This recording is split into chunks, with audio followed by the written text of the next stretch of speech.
Hey everybody, what's going on? Hellmite here, bringing you another video from Grab the Lantern today. Zeri's abilities have finally been revealed. I know I'm getting to this a little bit late, guys, but I had some other things I was doing today, so let's go ahead and talk about Zeri's abilities now. I actually think Zeri's abilities give her a very interesting playstyle. There are a couple of things she does that kind of break the rules of League of Legends to a certain extent, in a good way though, I think, because I do feel like while Zeri has a lot of tools to give her success, I think she also has a lot of opportunity to be misplayed and to do very poorly. So let's go ahead and talk about things individually, starting from the top with Living Battery. This is an interesting ability because it means that Zeri may or may not have a passive depending on the composition she's playing with and the composition she's playing against. It also means that she has sort of a unique niche as a champion that can not hose shielding comps, but as a unique counterpick to shield-heavy compositions, right? If you see an enemy team stacking up things like Janna and Ivern and a champion that's going to buy Immortal Shield Bow, you can pick Zeri and say, hey, well, hey, guess what? I'm going to have a shield basically all the time due to Living Battery and me just auto-attacking people that have shields, and I will get the shield. It also means that she has synergy with champions that can shield her, so at the very least, if the enemy team doesn't really have shield-heavy champions, you can be played alongside something like a Lulu or a Janna yourself in order to get that bonus movement speed. However, this does mean that if you are against no shields at all, and there are no shields on your team, you basically don't have a passive at all in this character, which is one thing I'm not a big fan of. I'm not sure if this counts personal shields, right? Like if you auto-attack with a Bloodthirster and Lifesteal and overheal yourself and gain a shield from there, do you get the movement speed? How long does the movement speed last for? These are questions I think we're still looking to answer, but I do like it as sort of a fun way of giving Zeri an anti-shielding niche without also making it just so that she does bonus damage against shields or destroy shields faster, right? Something that would be obviously anti-shield. This is just sort of a fun extra way of doing it, similar to Vex, how she punishes you for having mobility, but she doesn't stop you from using the mobility, right? Moving on to Zeri's Q, and this is where stuff gets weird. Zeri's Q is Burst Fire. Passively, Zeri's auto attacks are abilities. They scale with AP, deal magic damage, and are treated as abilities, meaning that they can be blocked by things like spell shields. While she moves around, she charges up a passive, and then when it's fully charged, her next auto attack slows and deals bonus damage. That's a little blast of lightning she does. That's what's going to happen when she right-clicks people. Meanwhile, her Q's active ability is actually her auto attack. It fires a burst of 7 rounds that deals physical damage. It scales with AD and is treated like an attack with the first round applying on-hit effects, and its cooldown is the same as Zeri's auto attack timer. This is very interesting, and if you guys are familiar with how Ezreal works, right? Ezreal is a very high-risk, high-reward champion, because if you can hit the Qs, you're in a great spot, right? If you can land every single Mystic shot, Ezreal's DPS is beyond belief, but if you can't hit your Mystic shots, Ezreal is actually a bad right-click champion, and you should have played somebody else. Zeri is Ezreal on steroids in this regard. If you are able to hit every single burst fire, this champion has a tremendous amount of damage output, but also if you can't hit your burst fires, you are actually doing no damage. That's right, Zeri will do no damage because her right-clicking ability doesn't scale with her AD, right? This would be the equivalent of being a mage with a bunch of attack speed built, and only attack speed. Sure, you can auto-attack a bunch, and maybe you can do 20 damage per auto-attack, but that's not going to ever kill anyone. You have to be using the Q. And in this regard as well, while there is a lot of theoretical rewards Zeri can have because of this, for example, she fires 7 rounds that deals physical damage to the first enemy hit, which means that she actually can stack things like Black Cleaver really quickly, or Blade of the Ruined King, for example. It also means that these can be body blocked, right? In a similar fashion to how Graves works, these stop on the first unit it hits that can be auto-attacked. Now, this is something that I did see going around. So this means that these shots are blocked by towers. Theoretically, these shots could be blocked by wards, meaning that if Zeri's getting one final Q off on you to try and kill you, you can just drop a ward behind you and Burst Fire is going to hit the ward because it is a unit that can be auto-attacked and therefore it can block Burst Fire, if I'm reading this correctly. However, there are some advantages to this as well, given that Zeri no longer needs vision as much as other AD carries do, right? Obviously, you can't right-click someone if you can't see them, but Zeri can use Burst Fire without having to actually see the target. She can just fire it out, and if it hits, it hits. She can fire it out repeatedly over walls to potentially damage enemy champions. Like, this gives Zeri a lot of flexibility, I think, but it does come with a lot of downsides. So I'm interested to see how it plays out. It really means Zeri is going to be an extremely high-risk, high-reward champion, an extremely high skill cap, because you have to be able to hit your shots. It means that you can be body blocked, and there are some ways around that. But generally speaking, I think this is going to be a very fun ability to play with, but one that's going to take a lot of time to get used to. Zeri's W is Ultra Shock Laser. It's very similar to Zap in that it's a skill shot that looks like it has a brief delay on it, and then it damages and slows the first thing it hits. The unique part about it is that if she hits a wall with this, it fires a laser through that wall afterwards. The fun part about this is that there is no maximum distance that the laser will travel through. You can fire it at the long wall by Krugs, for example, and the laser will go all the way through, which is kind of crazy to think about. I'm also not sure how long this laser goes overall, but it does seem like it's a pretty long distance, potentially measured in screens. This means that Zeri actually has some fun plays she can do with this. She can set up an Ultra Shock Laser through a wall to damage an enemy champion quite far away, then dash through that wall with her E in order to set up a play now that they're slowed. It's kind of a fun ability in that regard. It also slows them down, allowing Zeri the ability to actually run them down and start auto-attacking them. And by auto-attacking them, I mean pressing Q as much as humanly possible, because that's what she's going to do.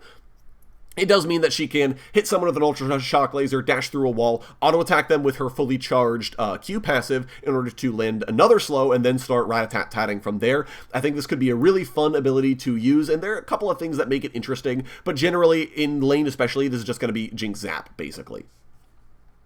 Zeri's E is Spark Surge, that is correct.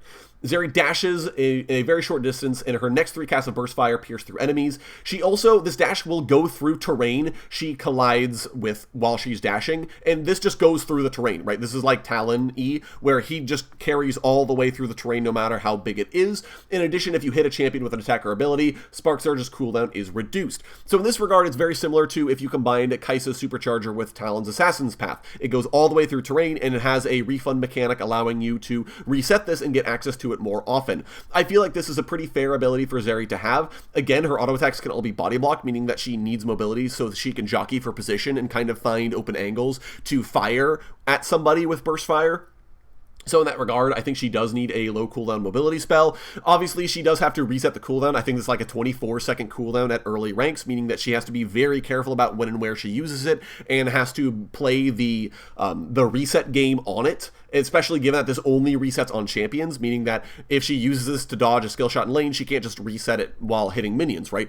Like, this is a big cooldown for Zeri to commit to using outside of situations like team fights where she'll be constantly hitting champions and will be able to reset it from there. So I feel like even though it's a very powerful ability, especially with the sort of global map movement it gives her, especially given that you could like run on a wall and just dash through the entire wall and enemy champions can't even flash to follow you, right? Like, that's a big deal. But the long cooldown, coupled with the fact that it only resets on champions, make me feel like this is probably fair. This also has the piercing mechanic, so you are able to dash, and then even if there's a minion or two between you and the enemy champion, you do have the ability of burst firing through that, which is kind of nice. Keep in mind, however, though, that the bullet only applies on hit effects on the first bullet. So if you do fire and you have like a Sheen proc, let's say, or a Stormbrazer proc, like that's going to get consumed by the minion that you shoot through. So there is still a bit of a punish for not being able to just straight up hit a champion with burst fire, even if you're able to get the piercing auto attacks with this. So I feel like this is sort of the core of Zeri's gameplay, is dashing and then rat-a-tat-tatting with burst fire, trying to reset this dash's cooldown. It also gives her some fun plays she can make, as I mentioned before, dashing through big walls after hitting a champion with the supercharged laser and doing a bunch of damage from there. So kind of fun. Finally, moving on to Zeri's ultimate Lightning Crash. This does damage in an area of effect and then supercharges Zeri based on how many champions she hits. While she's overcharged, she has bonus magic damage on hit, bonus attack speed, and bonus movement speed. Keep in mind that bonus attack speed means her Q's cooldown is lower. And if she attacks enemy champions, not only does she refresh the duration of her ult's buff, but she also adds a stackable movement speed buff. There is no cap on this either, meaning that as long as you're staying in the fight, you constantly move faster and faster. Additionally, Burst Fire's damage gets significantly amped up. Not only does it have that bonus on-hit magic damage, but it also concentrates into a faster triple shot that chains lightning between enemies. This means that not only does she get a small static shiv, but also because Burst Fire is now firing 3 bullets instead of 7, the damage is a lot more reliable, right? You don't have to wait for all 7 bullets to land to get the full damage output. You just need those first 3, which is a tremendous damage output buff. And because this ability isn't like a strongest attack ultimate or anything, it does mean that, again, the core of Zeri's playstyle is just going to be movement speed, dashing, and pressing Q as much as possible. This is her go button. This is the button to press when you're in the middle of a team fight. This also means that she has some fun plays she can make, like dashing through a big piece of terrain, ulting as many people as possible, and then trying to basically stay alive with a bonus movement speed and rat-a-tat-tatting to reset her dash's cooldown, which I think is going to be really fun to play with, and I think is going to be a really interesting playstyle for Zeri to have overall.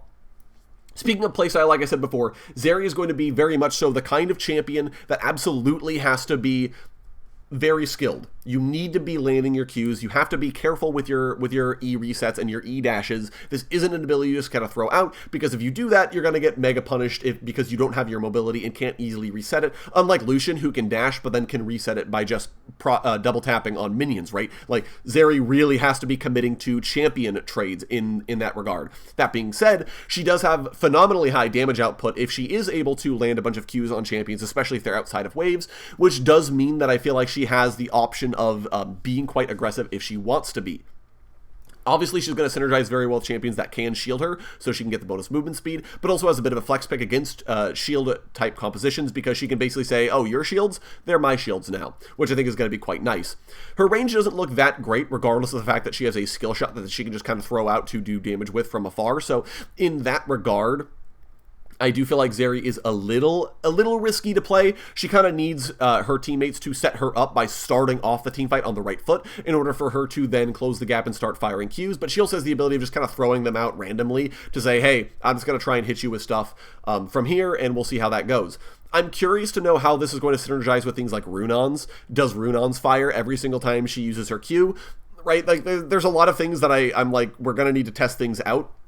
There is theoretically a cheesy AP-oriented Zeri build, but I've looked at the scalings. It's not that great. You kind of don't do a lot because your Q, remember, is not an ability, but your right-clicks are, so maybe there's something there with Nashor's Tooth.